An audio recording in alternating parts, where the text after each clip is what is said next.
Welcome everyone. Thank you for coming. I am Allison Kolodny. I'm a product manager of our media services at Frame.io, a cloud-based video collaboration platform, and also a member of Women in Streaming Media. Previously, I worked on multi-platform media playback solutions at THEOPlayer and launched a cloud video platform at Frankly Media. In today's roundtable discussion, we're going to talk about the real-world implementations of Apple's LL HLS specification, as well as the benefits and potential pitfalls. And then we're going to end with some Q&A. You can use the chat window to send questions throughout the discussion. We'll get back to them at the end. And then I will pass it over to Peter Young. Yes, thank you.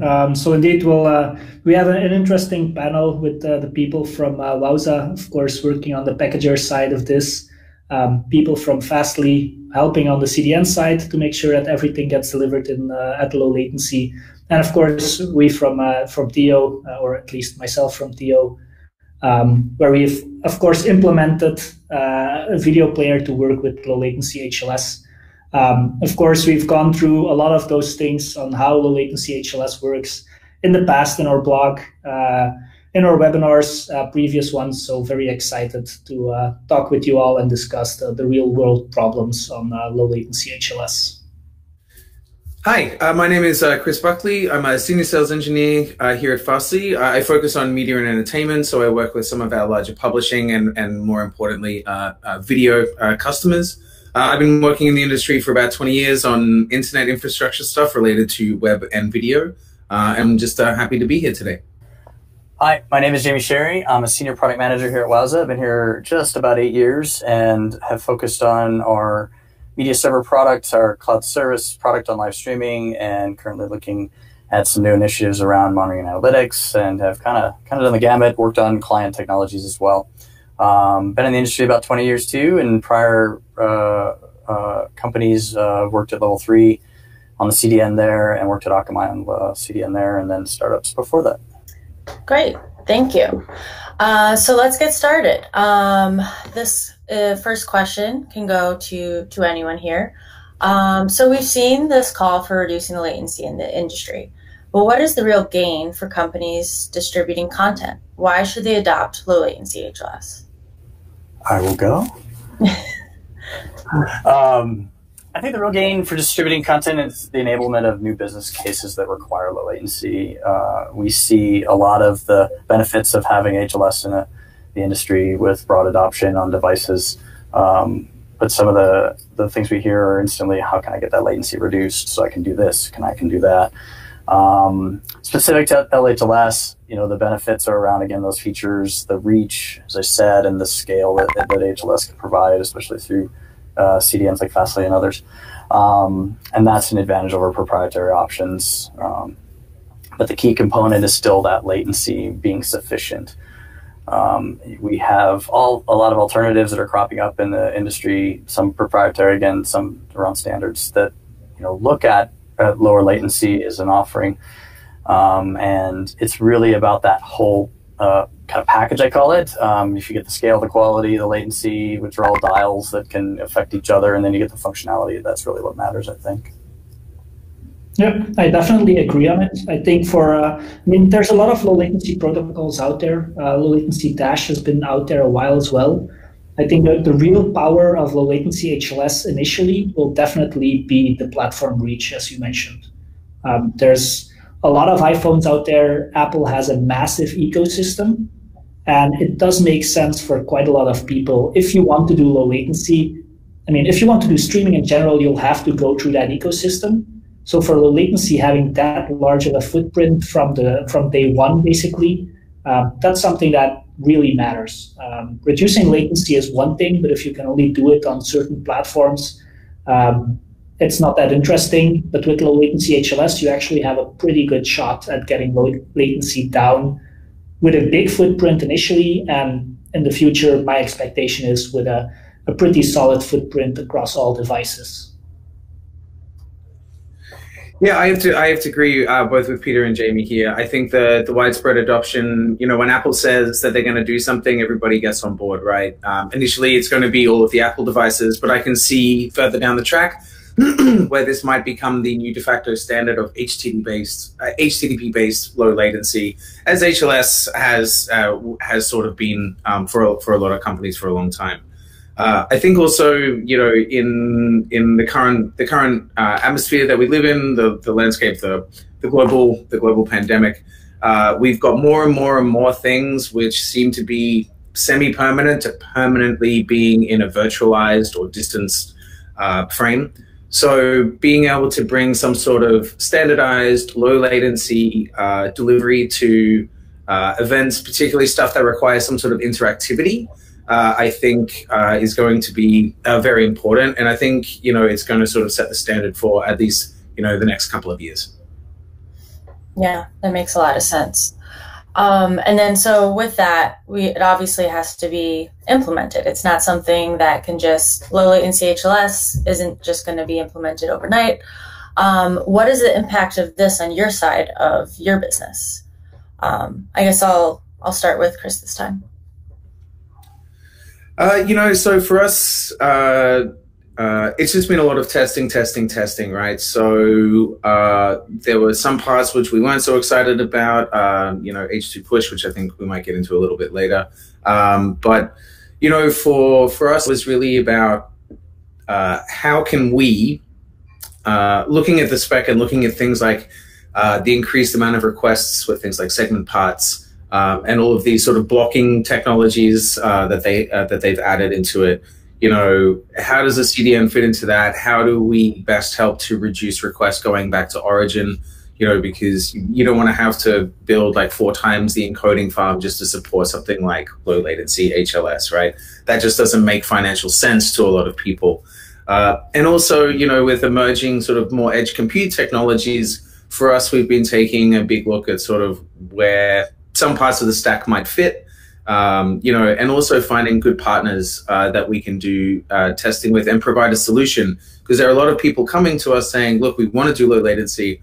We don't really have much of an idea where to get started, who to trust, where people are in the spec. So working with people like WOWZA, working with people like Theo, just to sort of all get in the game together and work on this thing together has been super important for us. Yeah, and I agree that the blocking playlists and blocking other requests definitely from a player side also, brought some new opportunities actually. Doing parts, getting them downloaded, that's not really the big challenge from a player side at least to implement low latency HLS. Bigger challenges were more around things like getting the preload hints right, doing the blocking playlist requests right, but also keeping in mind that for backwards compatibility purposes, low latency HLS doesn't always require those features to be available. That's definitely something from a player perspective, which can cause some headaches, as well as, of course, all the obvious other low latency challenges that you face from a player side, such as getting adaptive bitrate switching right, for which Apple, did add some things to the spec, such as the rendition reports, which greatly help. It's significantly easier compared to low latency dash to do ABR well in low latency HLS. But still, if you look at it, it's still a different pipeline. There's still going to be quite a lot of different behavior when you compare the low latency versus the not low latency part. So it was a pretty big change that we had to do on the player side, but I think it's definitely an improvement for the better as well. Yeah, just to add on to both what Peter and Chris said about the working together, I think that's been a key thing here, right? The streaming pipeline or workflow, whatever you want to call it, right, requires work to be done on the player, and at some levels the CDN, and then at other levels the packager and origin space where we play a role at WOWZA. And really, we've been doing this for a while. In other words, working on the Apple spec. We're all waiting for the Apple spec to get out there now, and for a while it was a bit fluid and kind of changed a bit here and there, and keeping up with that is challenging. But working together, we've had a lot of good feedback back and forth, I think, to help each other out with getting this right. so that by the time we get out with our customers and Apple's ready, when everything lines up, that we're all ready to go. So I think that's been a good part of this. We've seen it again, latency as a key thing in our business, and especially with live streaming being a key part of our business. And so this was important from day one, and being ready when everything lines up is key. And again, working with everyone has been really helpful. Yeah, and you've mentioned how the specifications have evolved over time. And with that, the first draft of the low latency HLS spec had HTTP 2 push, which, caused a bit of a small uproar in the industry due to scalability. But more recently, at a later point, the draft was updated to leverage preload hint instead. What was the impact of this change? I would say, Chris, maybe you also mentioned the HTTP 2 push.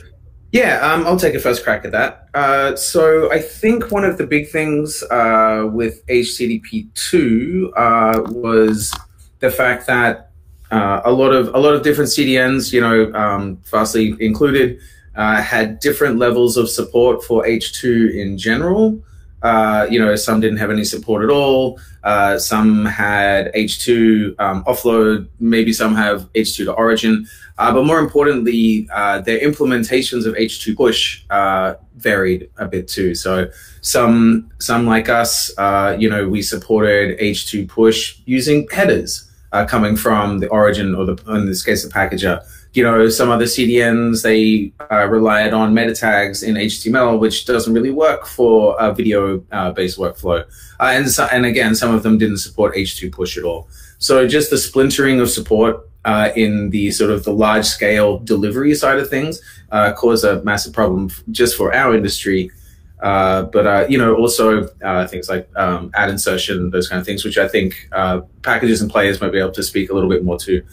For us, with moving to the preload hints, it's great because one of the requirements is with the preload hints and the blocking updates, you can have a lot of TCP connections running to the packager at any one time, waiting for this next part to come with the preload hint, and being able to coalesce or collapse all those requests to a single to origin, which is something that we can do. Really takes a lot of burden and a lot of load off the origin. So for us, and also being able to help customers, I think it was a really great move.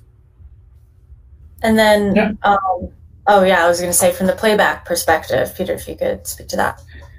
Yeah, well, for us, it was actually initially a little bit of a painful change. We had started implementation of low latency HLS way before the final version of the specification. So we actually started implementation while H2 push was still in the draft.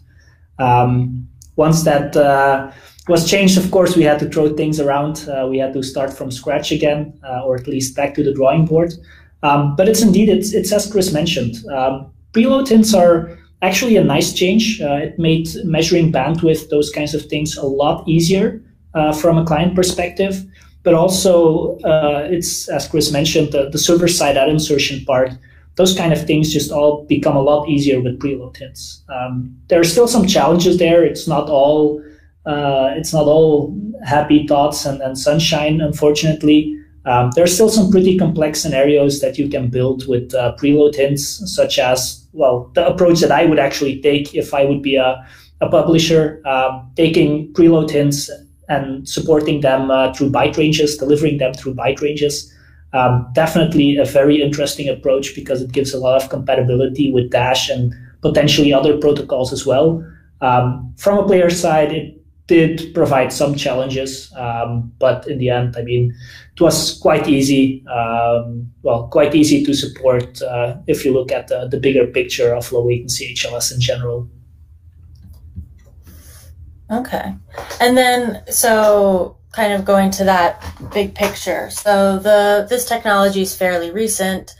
Devices capable of playing LL HLS are still a little scarce. Are there any other notable limitations companies implementing LL HLS should take into account? I don't know, Jamie? Sure. I think in some of the early testing, and we've seen this in with mutual customers with testing with Theo even directly. I believe customers are just going to have a notion that that LL HLS is just going to be another as it's part of the spec, just another thing that just kind of works, right? And they're going to expect that to work with all the current functionality they use that goes along with the delivery.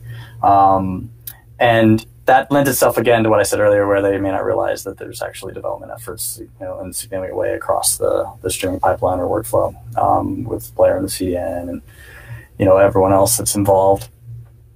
And so when they want features on top of the delivery, like timed metadata or security options, the list goes on and on, right? Subtitles, captions, as we started to talk about, and ads, all those pieces.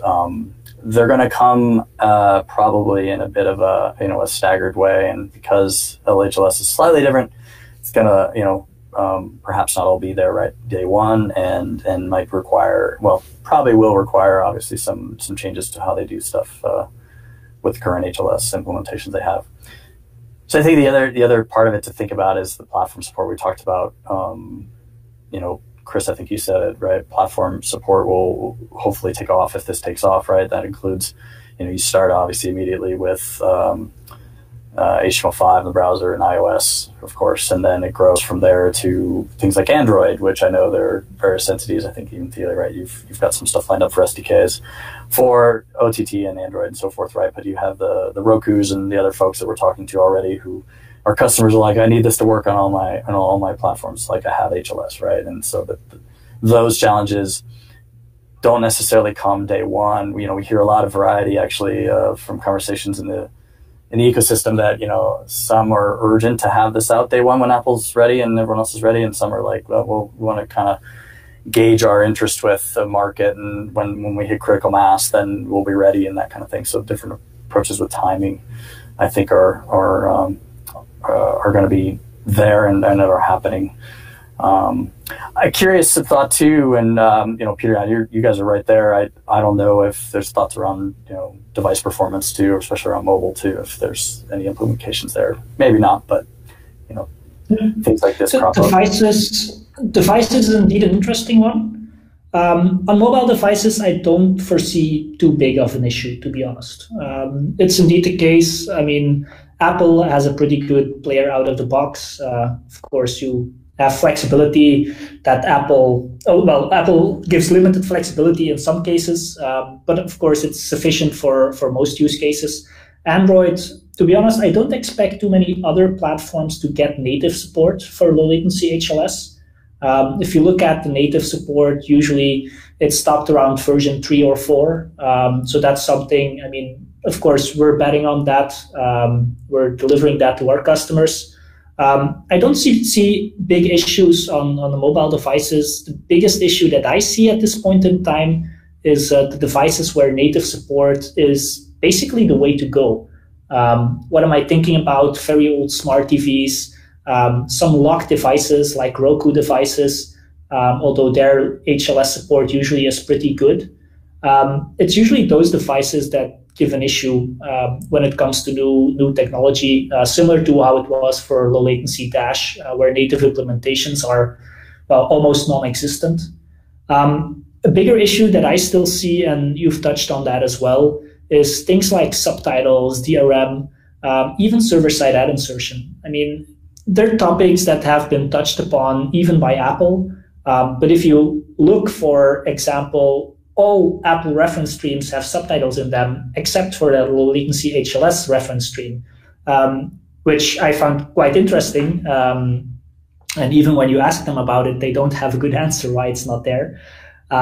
So that's definitely a set of capabilities that customers will need. I mean, let's be realistic. If you look out to the landscape of streaming providers, most of them, I mean, you either need subtitles or multiple audio tracks, or as you mentioned, DRM or server-side ad insertion. I mean, there's barely any cases out there that don't have one of those features enabled. And getting those implemented on the packager side, but also on the player side, that's usually the tricky thing. We've seen it with other low latency protocols. It's all possible, it's all doable, but I'm afraid that it will take some time still in the ecosystem to get everything up and running and to get everything compatible with each other. Because those are things that often, well, they're in the spec, but they're not in the spec. You know, there's standards around them, but it's not like every fine detail is defined. There's a lot of different configurations out there. And I mean, those are cases to keep in mind. Those are cases to talk to your vendors about, see what they recommend, see what they've tested together. I mean, we've done a lot of testing already between the three of us. But I mean, there's always more work to be done. There will always be cases from customers that we haven't checked yet. Because I mean, every case is unique in the end. So it will take a while before all of those unique cases have been covered. That's at least, well, on one side, the fear, and on the other side, the challenge that I see. It's always fun to do. But it will take a while, I'm afraid, to really get it as an out-of-the-box solution. So yeah, you've touched upon a lot of those sensitive areas that need to be like fleshed out more.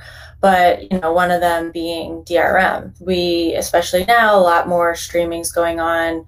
We want to have low latency, but also a lot of that high quality content requires some sort of protection or content security.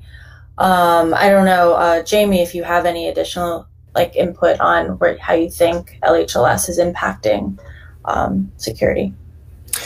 Sure. Yeah. I mean, for DRM specifically, the supported DRM technologies will be the same. That's not a big deal.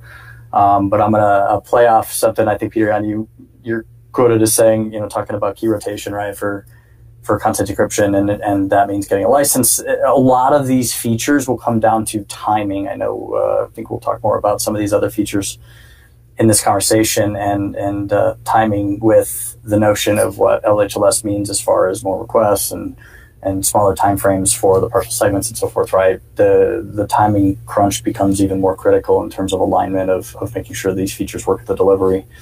And so key rotation is one of those examples. Real quickly, I'd say, just to touch on other security, I know, Chris, you'll probably have some thoughts on this too, but in talking about tokens, token authentication, geo policies would probably be okay, but other security rules that affect not so much the content encryption or delivery, more real delivery of the content.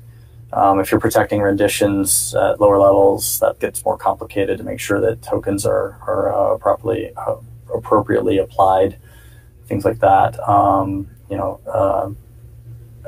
Encryption probably less of a concern, but curious, Chris, what do you have to say about the inside? Yeah, so on the delivery side, we don't really have much skin in the game in regards to specific things like DRM. That is more a content manipulation, content validation kind of side.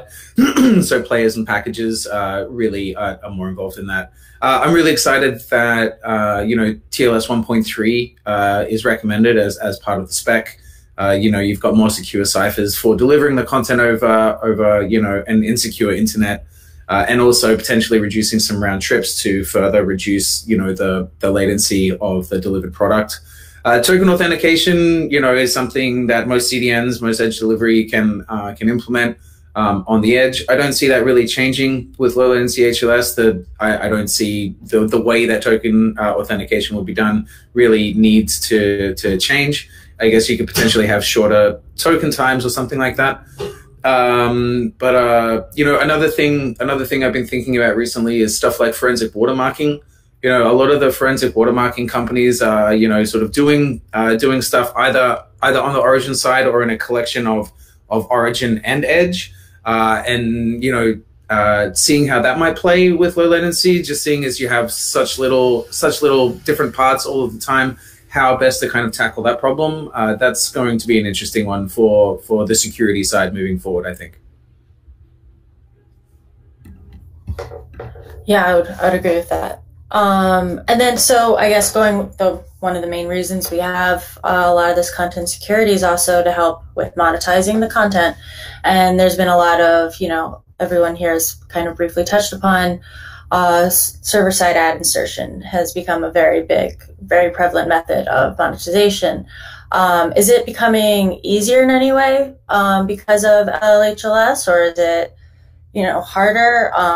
If you want to elaborate on that a bit, I guess, Chris. So for monetization and server-side ad insertion, it's an interesting one from a delivery perspective, because in traditional CDN delivery, we're picking up a playlist and we're just sending it down to the end user, so we're not really doing anything with the content.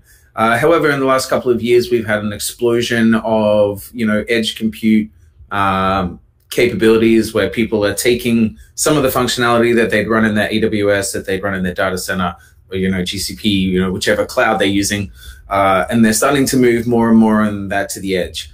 So I think that there is a capability there for delivering ads in a more low latency fashion by being able to push server-side ad insertion into like edge side ad insertion, basically, where those decisions are being made much closer to the end user, and that could potentially either do some more hyper-localization, or just improve performance or personalization in some way.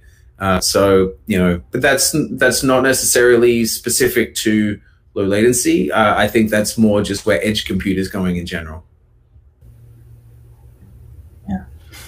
Yeah, I think I'm happy to have the edge play a greater role. I think there's advantages too, as you mentioned, with personalization and individualization.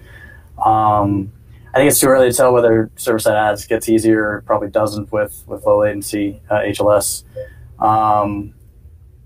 What's interesting, I would just reflect on, is Apple's Roger's got a video out there talking about it, and love the visualizations, but certainly I think it's an oversimplification of how you would go about doing it. It whets the appetite. It certainly gets people going and thinking they can do it.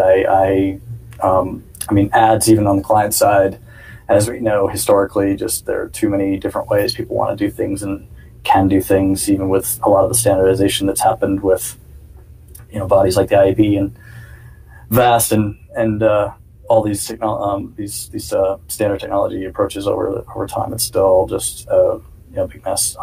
Big fan of server side, but I think time will tell on this one, and it's going to require a bunch of people diving in, really trying to do it and teasing out where the trouble lies.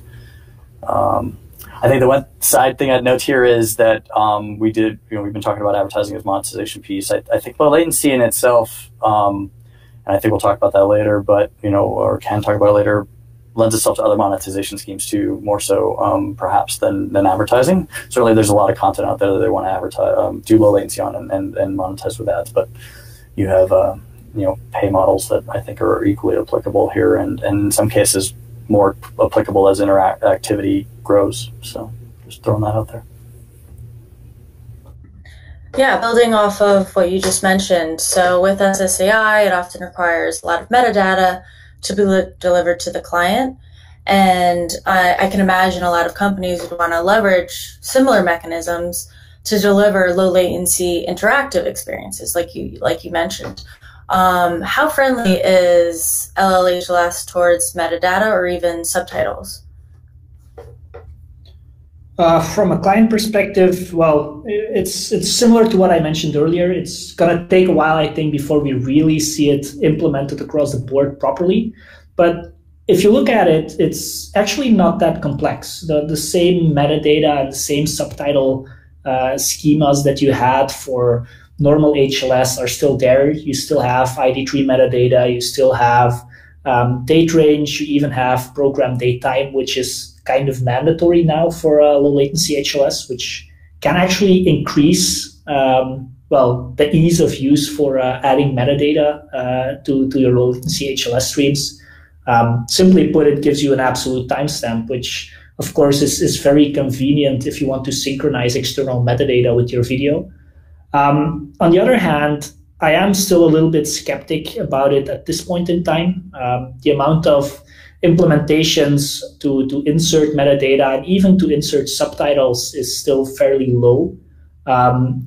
Also, because even though the standards still apply, you can still use the same aspects of inserting metadata, but also subtitles in the streams as with normal HLS. what we've seen, and we've seen it especially also with low latency Dash, that basically had a similar issue. What will you do if you have a subtitle, if you have a certain caption you want to display? If you're going low latency, then you will have very, very short segments or very short parts in the case of low latency HLS. But if you have a part of, for example, 1 second, such as Apple recommends it, any subtitle under normal circumstances will be on the screen or should be on the screen for a longer amount of time so people can actually read it. So the question you get then is, should you duplicate it and send out the same caption multiple times, saying that it should be shown from 4 seconds to 5 seconds, and then again from 5 seconds to 6 seconds? Or will you distribute it once and say that it will be shown from 4 seconds to 6 seconds, but then potentially one part later, you have to reverse on that because, well, your presenter threw in a big fast slur in there, and all of a sudden you should have shown some other captions on the screen. And that's, I think, going to be a big challenge still. I've talked with a lot of people on this. Nobody seems to have a consensus on what is the best approach to use. The purists will say that if you repeat it, then you get too much overhead in data. Other people will claim that, well, if you only send it once, but you pick it into the stream 1 second later, you won't have a caption. I mean, all arguments are valid, of course. It's going to be a matter of getting a consensus within the industry, I think, on how we should best do it. And of course, us from a player side will try to implement them all. But yeah, it's going to be interesting what it will be in the end. But for interactivity as well, I mean, the metadata, the subtitles, it's going to be an interesting question, I think. I think with some of these too, that fragmented approach, it'll be interesting to get people in there and come up with creative ways to figure out how to solve these problems, right? And different methods that it might rise up. But I think back to the days with advertising with Flash, where there's no consistency, right? And then you had standards build up. I worry there'll be, you said you'll implement them all, but you may not like having to support all those over time, and coming up with consistent ways. Of course. Right, of course, yeah. But coming up with consistency, I really would emphasize what you said, which is hopefully that the ecosystem will gravitate towards consistent ways to do these things, or a consistent way, and so that'll be interesting to see what happens. And again, it'll, like these others, it'll take time to see how this plays out. The one other thing I'd touch on too is just with the notion of CMAF. There's the addition of eMessage, right? Where that's certainly with a format for Dash already, right? In LL Dash, but you end up with yet another way to look at this, and I think that might matter depending on people wanting backwards compatibility and other reasons for doing it in a combined way. So it'd be interesting to see. Yeah, for sure. And then, there are lots of business cases for low latency HLS. There's the classic, you think of sporting events, but what other business cases do you think will benefit from the advantages? Are there these interactive quizzes or other forms of interactivity? Is there betting? What are your thoughts? I guess I'll start with Chris. Yeah, cool. So yeah, I think interactivity is really key. I touched on before, just because of more and more virtual events, people are really struggling to find compelling experiences with this sort of virtual world that we've been living in. So with low latency HLS aiming to be 2, maybe 3 seconds behind live, I don't think it's a great case for something like online betting, online auctions, stuff where like money is being exchanged. I'm not sure that that's the best use case for it. But either one-to-many or one-to-few sort of interactive experiences, I think could be really great. Also, potentially learning those kind of things where, an HCD-based unicast solution works fine. I think there could be some good use cases there. Yep, I indeed think, I mean, if you really want to go super low latency, like the money kind of cases, I mean, yeah, yes, it's a fit and it's not a fit, I think. I do agree that having 2 or 3 seconds, or well, even 4 or 5, like you usually see of latency with low latency HLS, that's a lot. On the other hand, I mean, we're coming here from 40, 30 seconds, that kind of ballpark. So it's definitely a very big improvement. I don't think all use cases will benefit from it just yet. I mean, betting, I do think that they will make use of it, simply because the other approaches that they have today either don't exist or they're like WebRTC based or something similar, which doesn't scale that well. So I think it's definitely a step in the right direction. I also do expect a lot more interactive quizzes. I see a lot of potential as well for interactive television style formats. But well, that's like a chicken and egg kind of problem. I think I think it would be interesting to see what creative people can come up with. I know I'm not that creative usually, but I can already imagine a number of them. So it would be interesting to see. But yeah, I think it's, even for those cases where the latency isn't just low enough yet, I do think that they can make a good step in the right direction already. Also for the more general OTT distribution cases where I'm looking more at the telco kind of distribution as well, they want to shift away from their classical methods more into the OTT space, but latency was always a problem. I do think that that's going to be a pretty big step forward for them as well. I mean, they can still use broadcast style encoders with some low latency HLS. I do think that that's going to be a pretty massive shift as well. Yeah, so totally agree with you, Chris. And just to touch on what you said, Peter, about creativity, we get this all the time. It's been a historic thing for us, is to learn what customers have tried to use our products and services for that we never imagined. And I think it's a great thing to see.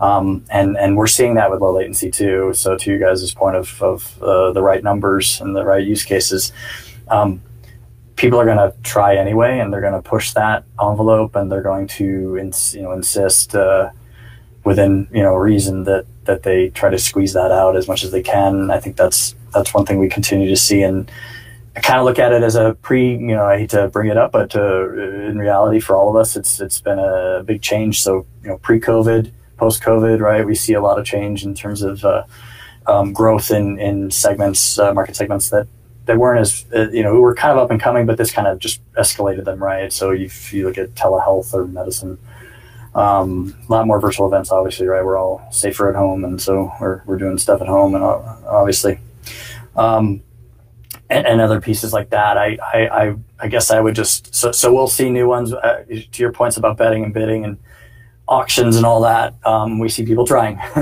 Whether it works or not is one thing, right? And some people have even, I hate to say it, to go back in time, have had satisfactory auctions on RTMP. So it's interesting to see what does work. Then they kind of gravitate towards WebRTC, and then they find that it's, the scale, like you said, Peter, is not there, and the quality cannot be there as well in some cases for that.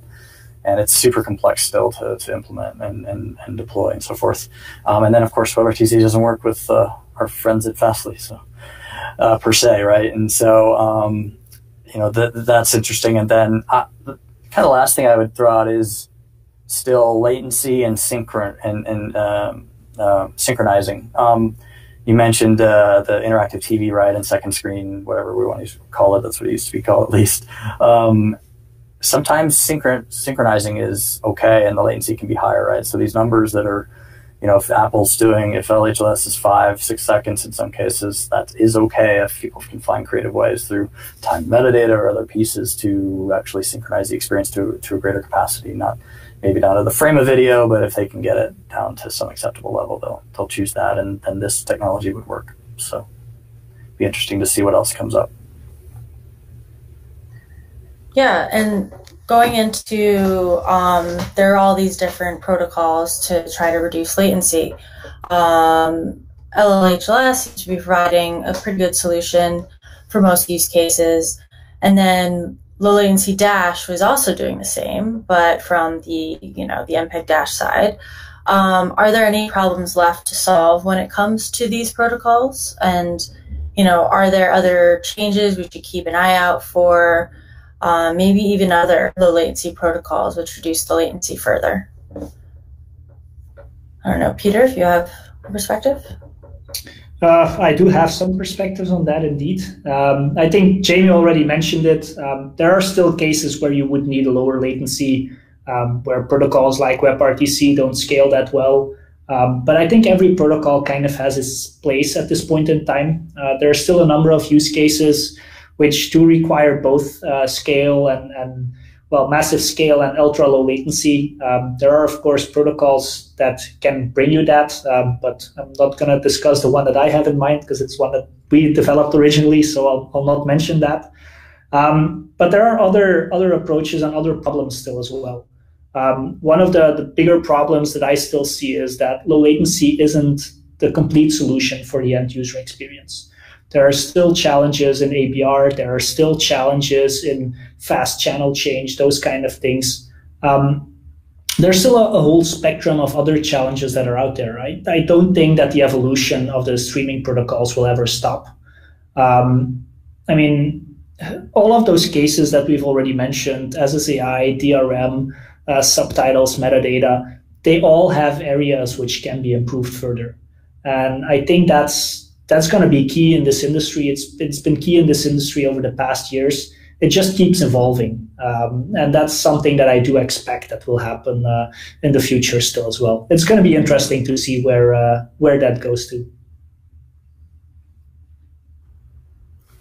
Yeah, in terms of sort of delivery and scaling this kind of stuff, I think one of the big problems that I saw has already been solved in the revision of the specification with allowing chunk transfer encoding to be used for delivery of the segment parts, using fragmented MP4. So, one of the problems that I was seeing with that is that people would have to have two different encoding and transcoding and packaging workflows, in order to be able to support the same media. So being able to have low latency dash and low latency HLS, being able to take advantage of chunk transfer encoding and fragmented MP4, I think is a huge win for us. That means that we don't have duplicate content on the network. It's a huge win for the packager and the transcoding side, because they can have one workflow, at least for doing the video parts, and just serve up a playlist or a manifest depending on their needs. So that was a big win for me. One of the challenges, or one of the gaps that I see in LL HLS specifically is the amount of updates to objects on the network. So, for example, if you're not going with chunk transfer encoding, then you're looking at publishing unique segment parts every couple of 100 milliseconds. I don't know that there are many CDNs out there that have ever really thought about doing sub-second caching, let alone actually implementing it, right? So LLHLS has caused a lot of the industry to really take a look into their C, or their Go, to see, are we actually honoring these things? Can we honor these things? So that's a little bit of a problem that I see. But with, Apple thought about it a little bit with things like request blocking and having some parts of the spec requiring request coalescing. At Fastly, we call it request collapsing, but basically being able to take all the global requests and collapse it down. So it puts a lot of the workload on managing that stuff on the edge. And, hopefully we can really take a lot of load off the origins in a bunch of, sort of different implementations and people using different features with the spec. In order to, help keep it scalable and low latency. And as Peter said, there are other low latency protocols out there. For example, there's HESP, which, Fastly, we just completed a POC with Theo regarding. I haven't personally used it much. I know that our proof of concept went well with that. So there are other options out there for people who want options or have specific use cases or don't want to have to refresh their entire stack in order to be able to support the latest cool stuff. Great, thanks. Well, I think then we kind of want to know what's next for low latency HLS. What do you all have planned?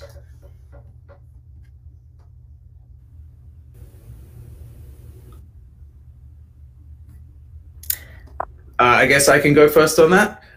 So look, again, it's just more and more testing.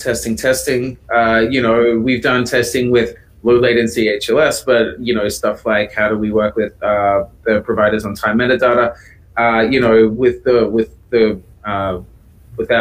our new computed edge product, being able to run more complex code closer to the end users. Maybe there are parts of the spec which are better served from the edge. Maybe Delta updates are good served from the edge. Maybe the blocking playlist reloads are best held at the edge rather than being sent back to origin. Potentially there would be a way to have, for lack of a better term, like a dumb traditional HLS packager, just kind of keep doing what it's doing and leverage edge technologies to kind of jam low latency into it. These are all just ideas that we've been playing with, but I think there's some potential for separation of duties with the spec, and we'll just have to see which works, which doesn't, and who best is served by it. So that's what we're working on. So our immediate focus is on our media server product, WOWZA Streaming Engine, and as I said, we've been developing it for a while and had public releases out with it. We just released another beta version that has a bunch of enhancements and bug fixes in there. Specific to LL HLS, that was last week, and by the end of the month, I believe it's next week now, we'll have a patch version out that will have those changes and more as well. And we'll just continue to evolve that to headed towards our next public release of that product, working together with Fastly and Theo on this as well to make sure the compatibility is there. We also have a live streaming service that uses Fastly as a CDN. And we're promoting people to use THEOPlayer more and more with that service. And we are also working on initiatives to support LL HLS in that product as well. And that'll come out later in Q4. Yeah, and from our side, we actually have our first player with the low latency HLS pipeline out there. There's still a lot of things that we're testing for compatibility, expanding our footprint, working on even some new cool algorithms to make it even more efficient, to make it, harder, better, faster, stronger. All those kinds of things are on the planning as well. We also have, maybe this crazy vision, but Chris already, based on what he said, I think that he has sort of a same thing that he's seeing on the horizon, where we're seeing that low latency HLS can actually take on a better and bigger footprint compared to just the Apple devices, potentially invade some of MPEG-Dash's territory and start delivering DRM with Play Ready, with Widefine, with all those kinds of things in there as well. That's one side of it. On the other hand, of course, we all know that Apple loves to update the HLS specification. Next update, if you look at the expiration date of the current spec, is somewhere around November 1st. So let's hope they don't have too big of an update. But yeah, we know a few of the things, of course, already that they will do, like adding the score attribute and those kind of things. But that's definitely something that we're also keeping our eye on, just to make sure that when something new comes out, that we can deliver it and get it on our roadmap as soon as possible. Because it's actually our belief that a lot of customers will soon want to start using it. iOS 14 came out about a week ago, so that's definitely something that we're seeing the market pick up on as well. Now that low latency HLS is live on Apple devices, people want to start expanding towards the others as well.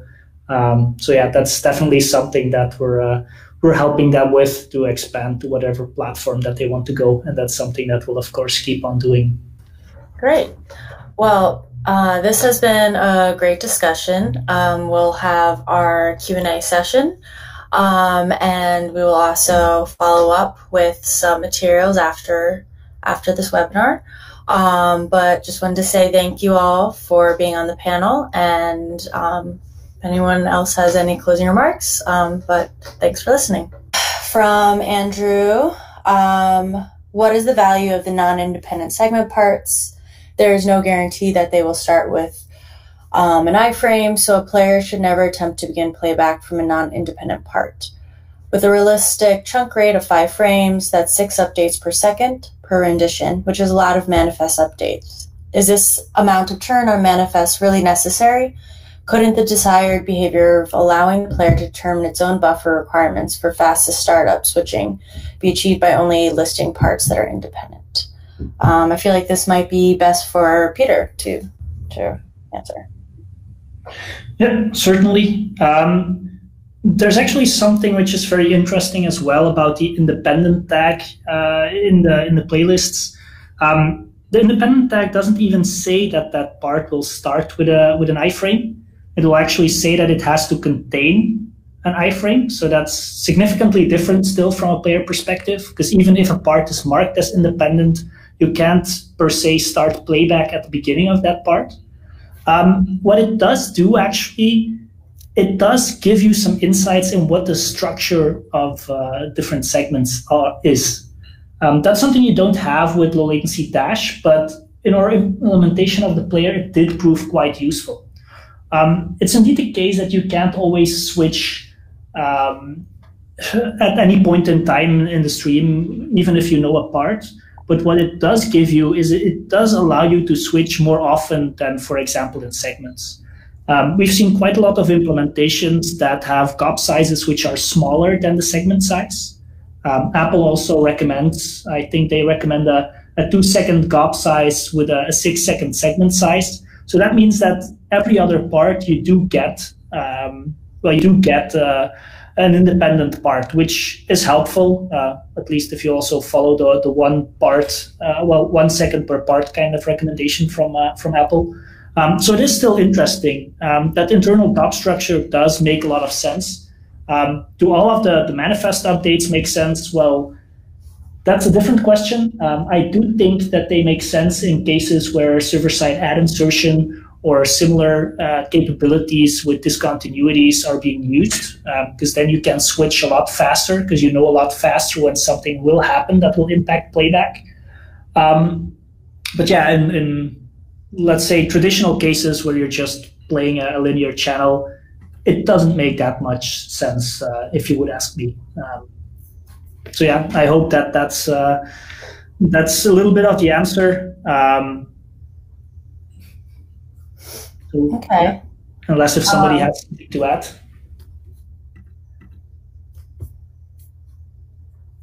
All right, I'll move to the next question then. All right, without the push feature, what are the advantages of using H2 instead of HTTP1 for low latency HLS?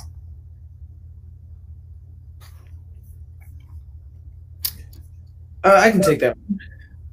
So yeah, it may seem that H2 is not so important now that they've relaxed the push requirement. However, H2 kind of gives us some more benefits as well. I mean, the first is security. H2, requiring TLS as part of the spec. So, we immediately have an extra security requirement in delivering low latency, which I think is just good for the internet in general. And secondly, HTTP 1.1 can be expensive in the creation and destruction of TCP connections. I know we have things like Keep Alive, etc. But being able to do HTTP2 multiplexing and just being able to ship the data, both the playlists and the segments, metadata, etc., all down the 1 TCP connection, I think is a good thing for latency in general. And also being able to do stuff like TLS for things on the same host over the 1 TCP connection. Again, it just reduces a little bit of overhead in the TCP world. So I'm still a fan of it needing H2.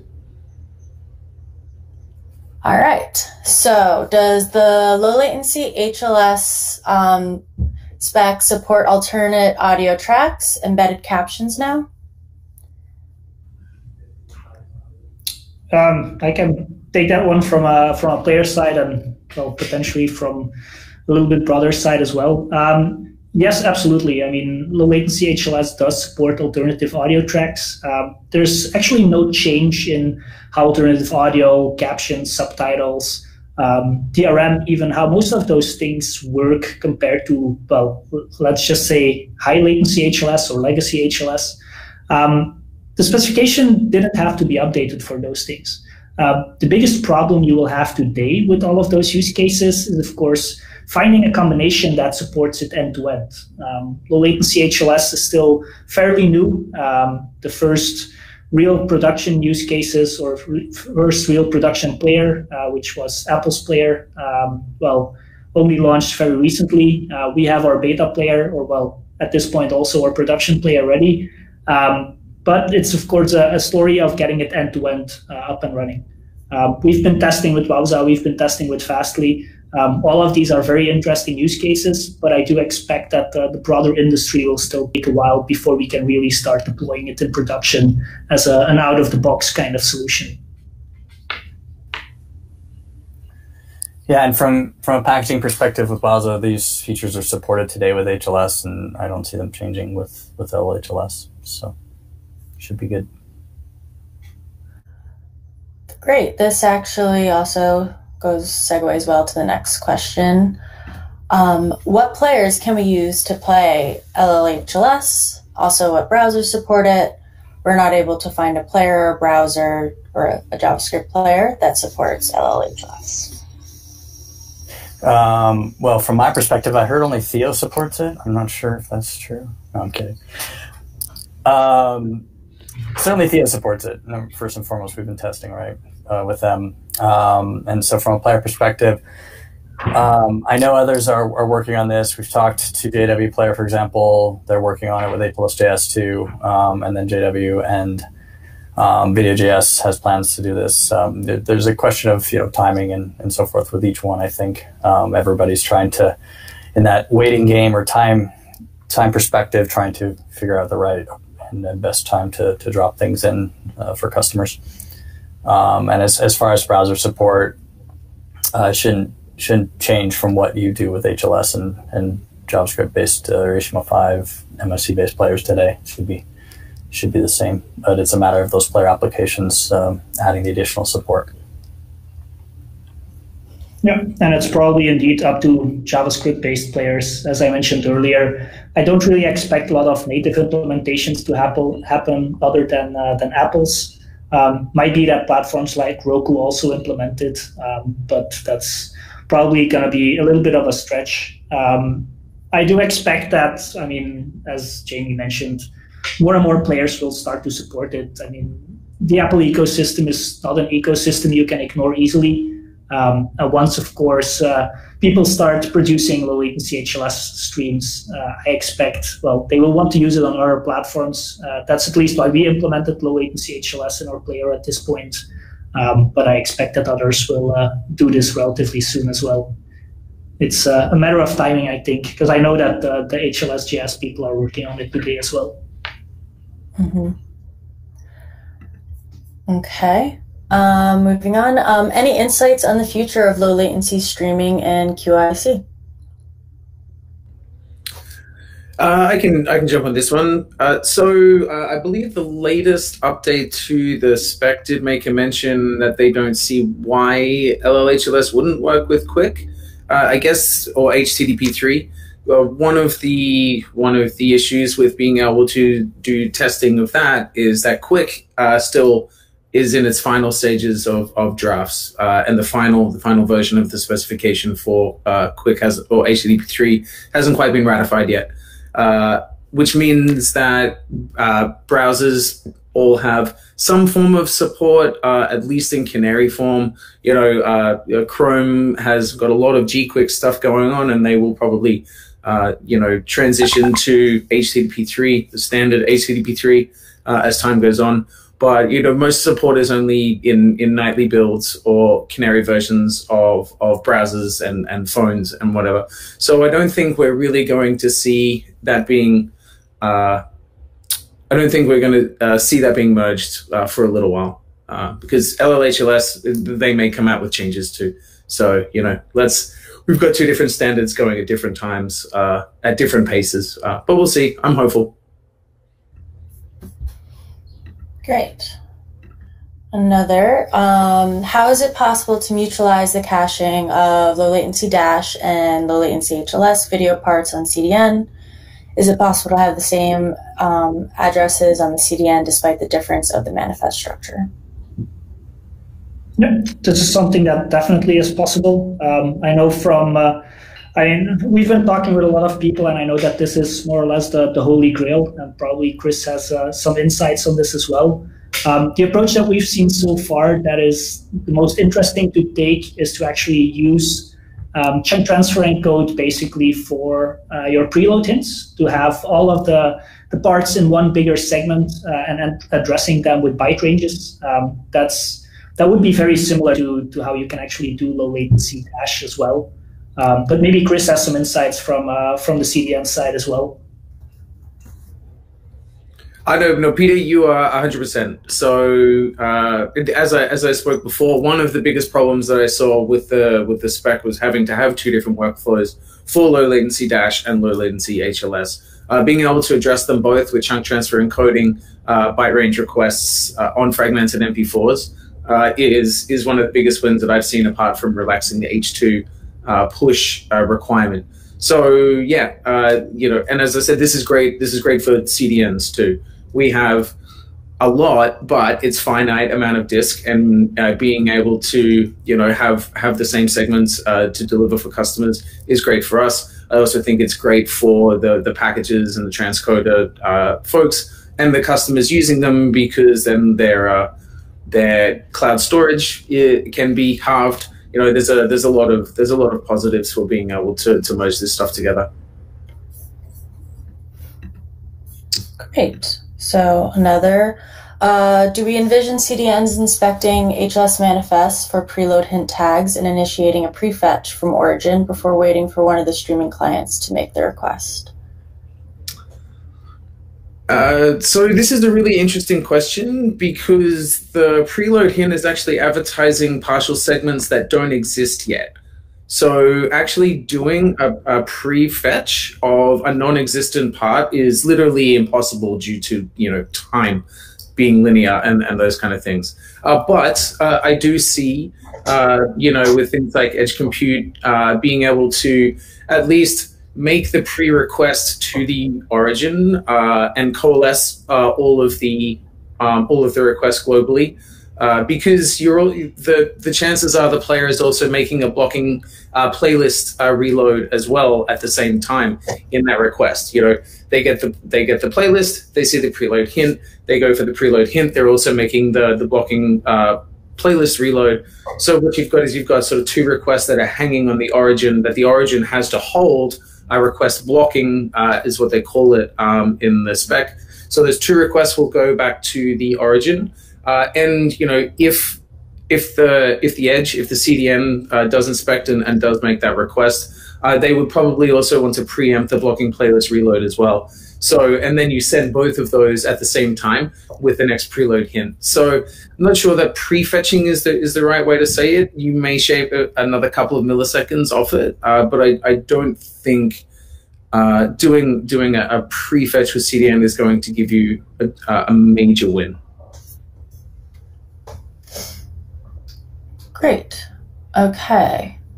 We're going to try to get about one or two more questions in, and then we'll follow up with some that we weren't able to answer during this time.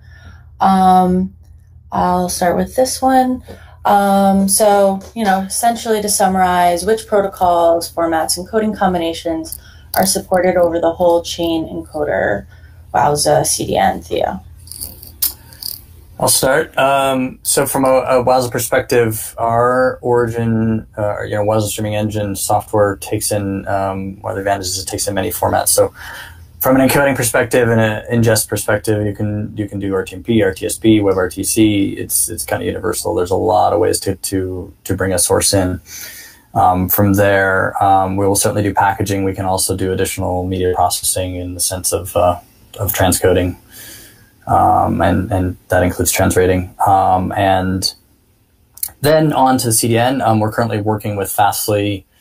We have plans to work with Akamai. Any major CDN that our customers need, we'll certainly support, and those may be in different ways. There's certainly a consideration for different distribution into the CDN, push, pull, and so forth. And then on to Theo for playback. So really comes down to how you want to bring it in. Lots of ways to bring that source in, and then we'll do the usual things and send it on its way through the CDN and out to Theo for playback. Yeah, and from our side, we will actually do for most of the formats basically a pass-through. So if your device supports H.264, then you're basically using any device in the world, I think. But that will be supported if you want to do HEVC or AV1 or any kind of other, probably not Apple recommended kind of encoding. That's something that we can still do pass-through as well. We did only implement using fragmented MP4 as segments at this point in time. We do have plans to support transport stream as well. But interestingly, I haven't seen too many cases of people really wanting to do transport stream. But that's probably the biggest limitation that we have today. Other than that, it just depends on your device, and we will handle whatever needs to be handled.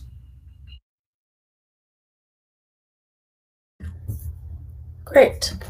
Let's get one more. Do you think Apple's low latency HLS will mean they stop working on CMAF low latency, or Apple will continue supporting CMAF and low latency HLS?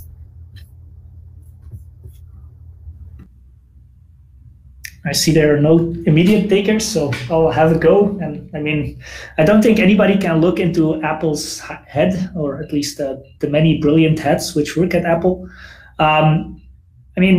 Doing low latency HLS is definitely one of the things that I think they wanted to do. They probably saw the issue in the market as well. But they're also still supporting CMAF, of course. And low latency HLS is perfectly compatible with CMAF low latency. So I don't really see any urgent need for them to stop working on anything CMAF related. I would actually expect that, they will continue to support CMAF as a whole as well. And we'll have to see what the future brings on that, or at least that's my insight on it, or my assumption on it. Yeah, I agree with Peter. Apple spent a lot of time getting feedback in this new extension to the specification from the industry, big round tables, big feedback sessions. And, the two things that people were really, and in the sessions that I was part of, is that people were really anti the H2 push. We saw that being relaxed and replaced with preload hints. And also the question of why can't we use the CMAF chunk transfer encoding rather than having to do these partial segments? And Apple have moved in that direction too, in providing the ability to do that. So I don't think that, CMAF in general is not going anywhere. I don't think that CMAF low latency is going anywhere. If people have their low latency dash workflows, I don't see them just tearing it down and switching to LL HLS as well. So I think the future is kind of bright for both of them. Yeah, to round it out, I agree with both of you. They've been hinting at with a low latency HLS references to CMAF in different ways, right? And I think they'll continue to do that. The reality is that Apple is Apple, and you don't know till you know sometimes with them and their sense of what they say and when. So time will tell. But I agree with you, Chris. I don't think people are going to have to rip down what they've done or abandon it. Not going to happen. All right, maybe one more question that we received earlier on. Don't want to ignore it, and then a few others that we'll try to send follow-ups on, as well as the recording. So from this person, we have, hi, thanks for the great discussion. I'm wondering what is the implications of using low latency HLS for end-to-end delivery from the origin to the player. As you have mentioned, the edge, is it possible to use one of the real-time protocols like RTMP for video contribution and then repackage the content at the edge in CMAF, LL- and LL HLS format, and then deliver it to the viewers. Any recommendations on both architectures? It's a packed one. I mean, I'll just echo what I said earlier about with the other question about workflow. We certainly can take, and other services and products can do this too, to take in, RTMP, repackage, do other media processing if you need to, and go out in the sense of promoting dash and HLS and CMAF format together. So all possible. I don't know if Chris, you want to comment on anything? Look, we don't really work on the ingest side so much, so I don't really have much of an opinion about using things like RTMP. I think SRT is maybe the way forward with doing the low latency ingest side of stuff as opposed to RTMP. But definitely, I would love a world where people are repackaging theirs into CMAF. And so using low latency dash or low latency HLS, or both, depending on their needs. Because again, being able to collapse that, halve the content needed to encode and store and package is a good thing for everybody, I think.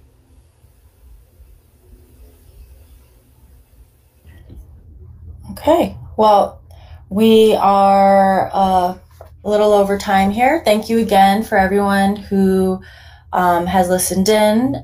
For anyone who wasn't able to attend, we will send out a recording.